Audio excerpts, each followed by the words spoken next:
दोस्तों नमस्कार, आप सभी का स्वागत है। यूपीएससी का फाइनल रिजल्ट आ चुका है, जिसके लिए आप सभी को इंतज़ार रहता है। एस्पिरेंट लगे रहते हैं साल भर, और इस पीडीएफ में नाम के लिए इंतज़ार सबको रहता है। हमारे साथ यूपीएससी में जितना हुआ है वो है भाई, और बात करते हैं आज क्या नाम है और क्या रैंक आई है भाई जी?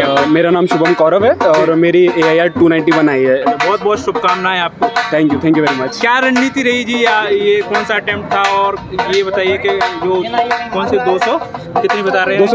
291 रैंक आई है। तैयारी कैसे की आपने और क्या रणनीति रही आपकी? वैसे तो मैं 4 साल से तैयारी कर रहा हूँ और ये मेरा 4th अटेम्प्ट था। 4-5 साल हो गए मुझे तैयारी करते हुए। तो शुरुआत के अटेम्प्ट मैंने घर से तैयारी करके दिए थे। अच्छा। और फिर मैं दिल्ली आ गया था। अभी 2.5-3 साल हो चले मेरे को दिल्ली आते हुए। अच्छा। तो ये पहली बार था जब मेरा इंटरव्यू कॉल आया था। वैसे 4 अटेम्प्ट में मैंने चारों बार प्रीलिम्स को क्लियर किया है। अच्छा। हाँ, तो ये पहली बार मेरा इंटरव्यू कॉल आया था। और बार इंटरव्यू था, इसी में निकल गया है भगवान की दया से। अच्छा। हाँ, तो अच्छा, क्या रिएक्शन रहा जब आपने खुद रिजल्ट देखा है कि किसी से और से देखा है? क्योंकि ये समय जो हमारी हाइट भी वो बढ़ जाती है। क्या नहीं, मैंने खुद ही रिजल्ट देखा और मेरे को पता मतलब फालतू डिले नहीं करना था, तो मैंने सीधे अपना रोल नंबर सर्च किया था। और मैं मंदिर के बाहर बैठा हुआ था, तो जैसे ही मैंने देखा, मेरे को एक्सपेक्टेड नहीं था कि मतलब रैंक ऐसी आ जाएगी। मेरे को लग रहा था कि बस हो जाए, कुछ भी लिस्ट में नाम आ जाए तो मैं बहुत खुश हो जाऊंगा, लेकिन आखिर का रैंक। कहाँ के रहने वाले हैं आप? मैं ग्वालियर मध्य प्रदेश का रहने वाला हूं। MP से, ग्वालियर से? हाँ, बिल्कुल। अच्छा, दिल्ली कब आना हुआ था आपका? दिल्ली 2022 मिड में आया था मैं, जस्ट मेन से पहले। परिवार से तो बात हो गई होगी जैसे रिजल्ट आया? क्या बताया आपने? ही बताया कि उन्हीं ने? नहीं, उनको बिल्कुल पता नहीं रहता कि कब आएगा रिजल्ट, तो मैंने ही कॉल करके बताया। किया? माँ को कॉल किया? सबसे पहले पापा को कॉल किया था और फिर मम्मी को कॉल किया था। क्या रिएक्शन रहा पिताजी का? बहुत खुश थे पिताजी ऑफिस में थे, उनके साथ उनके सारे कर्मी भी थे। तो जैसे पिताजी को बताया, बहुत खुश हुए वो, और उनके साथ में थे, उन्होंने तुरंत सबको बताया और वो भी सब कॉन्ग्रेचुलेशन दे रहे थे और उन्होंने आशीर्वाद दिया अपना। फिर मैंने मम्मी को कॉल किया था, मम्मी बहुत खुश थी, रोने लगी थी। वो भी बहुत समय से प्रतीक्षा कर रही है इस मोमेंट का, तो बहुत खुश थी सब। मेरी छोटी बहन है, वो भी बहुत खुश थी। तो और जो आपके अड़ोसी पड़ोसी सभी का कॉल भी आने लगा होगा कि भाई का हो गया। क्या कहना चाहेंगे जो तैयारी में लगे इस दिन के लिए? सालों से मेहनत करते हैं, 5 अटेम्प्ट 6 अटेम्प्ट हो जाते हैं लोगों के। क्या कहना चाहेंगे उन एस्पिरेंट के लिए जो लगातार तैयारी में हैं, और उनके लिए मैसेज क्या रहेगा आपका? जैसे अगर मैं अपना पर्सनल जर्नी के हिसाब से मैसेज बताऊं तो बहुत अनएक्सपेक्टेड है, सच में बहुत अनएक्सपेक्टेड। आप बहुत मेहनत करोगे तो नहीं होगा। जिस अटेम्प्ट में मेरे को लग रहा था कि मेरा होना चाहिए था, उसमें नहीं हुआ था मेरा। इस बार मेरे को लग रहा था कि मेरा इंटरव्यू ज़्यादा अच्छा गया नहीं है, बहुत कम नंबर आएंगे, बहुत मुश्किल है होना। लग रहा था। हाँ, लेकिन आगे रैंक और अच्छी रैंक है, मेरे को बिल्कुल एक्सपेक्टेड नहीं था। तो आप ये मत सोचिए कि कैसा गया, आपको बस अपना प्रोसेस में जारी रखना है। अगर एक स्टेज बेकार गया, अगली स्टेज में आप अच्छा कर सकते हैं। दोस्त काम में रैंक है तो आपको IAS मिलेगा,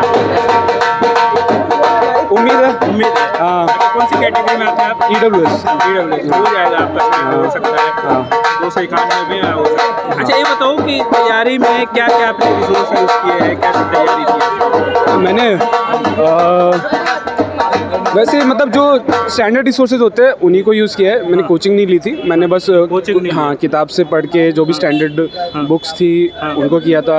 टेस्ट सीरीज़ भी मैंने मार्केट से ली थी, कोई खरीदी नहीं थी। तो बहुत ही बेसिक, मतलब कॉमन सी प्रिपरेशन, नहीं कुछ अलग तो नहीं किया है मैंने। बस वही है कि हर साल देते रहा तो इस बार हो गया किस्मत से। इनको भी कवर करते जाओ। अच्छा, जब मेंस नहीं हो पा रहा था आपका, चौथा अटेम्प्ट था आपका, मेंस नहीं हो पा रहा था, क्या कमियां देखी थी? क्या दोबारा पूछ सकते हैं सवाल अपना? दोबारा पूछिए।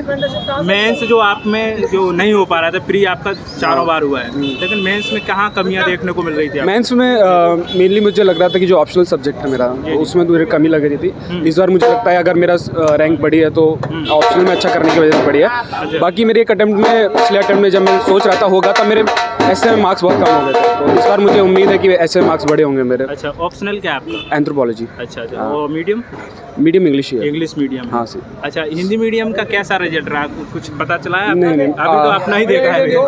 अच्छा। और एस्पिरेंट पे क्या कहना चाहिए? अभी करोल बाग का जो माहौल है कैसा लग रहा है आपको? मतलब अभी तो हमको ज़्यादा माहौल का आइडिया नहीं हुआ है, बस दोस्तों के साथ हो तो मेरे को ज़्यादा आइडिया है नहीं कि क्या माहौल है। घर कब तक जाएंगे? अभी रुकेंगे 1-2 दिन? नहीं, घर जाएंगे बस, कल ही घर जाएंगे। आज सेलिब्रेट पूरी रात करेंगे दोस्तों के हाँ साथ? हाँ बिल्कुल बिल्कुल, आज सेलिब्रेट करेंगे और कल सुबह घर चले अच्छा, जाएंगे। ये जर्नी जो यूपीएससी की होती है बहुत इमोशन करने वाली होती है, बहुत त्याग मांगती है, पढ़ाई हर चीज़। क्या क्या इसमें आपने किया, क्या क्या छोड़ा, क्या कहना चाहेंगे एस्पिरेंट्स के लिए? बहुत सारी चीज़ें ये भी रहती हैं कि 10 घंटे 12 घंटे रेगुलर देना पड़ता है, बहुत सारी चीज़ों का त्याग करना पड़ता है, क्या ऐसा किया? मतलब मेरा पहले अटेम्प्ट में तो नहीं हुआ है, जो पहले अटेम्प्ट दे रहे हैं उनके लिए तो ज़रूरी है कि 10-12 घंटे दे वो, पर मैंने मतलब बाद वाले अटेम्प्ट्स में थोड़ी कमी पढ़ाई की थी। हाँ। बस वही है कि मेरा एक्सपीरियंस जो भी था, जो मैंने वीकनेस थी उन्हीं पे काम किया था जहाँ मेरे को लग रहा था काम करना चाहिए। हाँ। और बस हो गया। मैं जैसे आपको पहले बताया था, बहुत अनप्रेडिक्टेबल मेरे को नहीं लग रहा था होगा, लेकिन हो गया। तो अच्छा, इंटरव्यू में आपको ये लग रहा था कि कम नंबर आएंगे, अच्छा नहीं गया, ऐसा कुछ देखने को? हाँ, मेरे को बहुत कम टाइम मिला था इंटरव्यू के लिए। 10 जनवरी को मेरा इंटरव्यू आ गया था और कम टाइम था, शेड्यूल बहुत टाइट था, बहुत जल्दी प्रिपरेशन करनी थी बहुत सारी चीज़ों की। और उन्होंने सवाल ऐसे बहुत पूछे थे सिविल इंजीनियरिंग से रिलेटेड, जो मेरा एकेडमिक बैकग्राउंड है, तो जिस पे टेक्निकल क्वेश्चंस में जवाब नहीं दे पाया था। But I think at the end it doesn't matter that much, है ना। मुझे लग रहा था कि शायद उसकी वजह से रुकेगा, पर आई थिंक नहीं रुका होगा।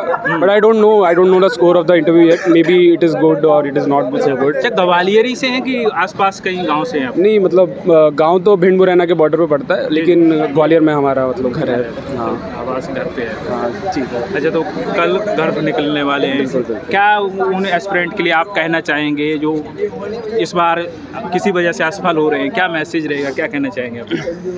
तो जैसे मैं पर्सनल अपनी जर्नी से ही बोलूँगा कि क्योंकि 3 बार असफलता मुझे भी मिली है, तो असफलता के बाद मतलब वही है, उसी जो कमियों की बात थी। मेरे को पता था कि मेरे एंथ्रो में कम नंबर आया, फिर मैंने एंथ्रो में अच्छे से मेहनत करी उस पर। मेरे को लग रहा था कि ऐसे में दिक्कत है, तो मैंने इस पर मेहनत करी। लास्ट में बात ये है क्योंकि अनप्रिडिक्टेबल बहुत है, तो विश्वास रखना है, एंड में हो जाएगा। मेरा तो हो गया। अच्छा भैया, एक और फ्री होने वाला बहुत नज़दीक आ गया है, क्या एस्पिरेंट को कहना चाहेंगे, क्या ध्यान देना चाहिए इस समय पे? बहुत ही कम समय, बहुत कम। तो वही है, एक साइकिल होती है रिवीजन की और टेस्ट देने की। तो जैसे आप टेस्ट देते हैं, अपनी कमियों को पता करते हैं, फिर अगले रिवीजन में उन पर ज़्यादा ध्यान देते हैं। तो ये साइकिल ज़रूरी है कि अभी जितना भी टाइम बचा उसमें 2 या 3 बार आप कर लो रिपीट। धीरे धीरे इंप्रूवमेंट आएगा, तो I think that is good कि आप कर पाओगे। अच्छा, सीसेट में प्रॉब्लम नहीं हुई आपको क्या?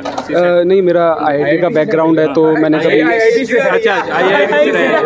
अच्छा, फिर भी जो उन बच्चों के लिए जो सीसेट नहीं कर पाते, क्या कहना चाहेंगे? कौन से कोर पॉइंट है उन पे? मेरे ख्याल से फिर उनको अपनी स्ट्रेंथ्स पे जाना चाहिए। किसी का इंग्लिश वीक होता है या किसी का मैथ्स वीक होता है ना, तो जिनका मैथ्स वीक है तो इंग्लिश को अपना स्ट्रॉन्ग पॉइंट बनाए, रीजनिंग करे, और मैथ्स के सिलेक्टेड टॉपिक्स, बेसिक न्यूमरेसी या जो हाईली आस्क्ड क्वेश्चंस है, परम्यूटेशन और कॉम्बिनेशन टाइप, उन पर ज़्यादा ध्यान देंगे। और टाइम भी उतना नहीं होता कि सारे आप क्वेश्चन कर पाएँ, तो आपको चूज़ करना है कि आपको कौन सा क्वेश्चन करना है। तो यही स्ट्रेटजी रहेगी। अंतिम मैसेज क्या देना चाहेंगे? अंतिम मैसेज ये देना चाहूँगा कि यार कॉन्फिडेंस रखिए, भरोसा रखिए, है ना, और don't lose hope ever, but always have a plan B also, है ना। आप अंधा की तरह नहीं जा सकते, आपके पास प्लान भी नहीं होगा तो कॉन्फिडेंस उतना आएगा नहीं आपको। तो always have that confidence and always have a realistic approach towards this exam, है ना। ठीक है, all the best, thank you sir, शुभकामनाएं बहुत बहुत। Thank you very much sir, thank you very much. आ जा भाई, थोड़ा तुम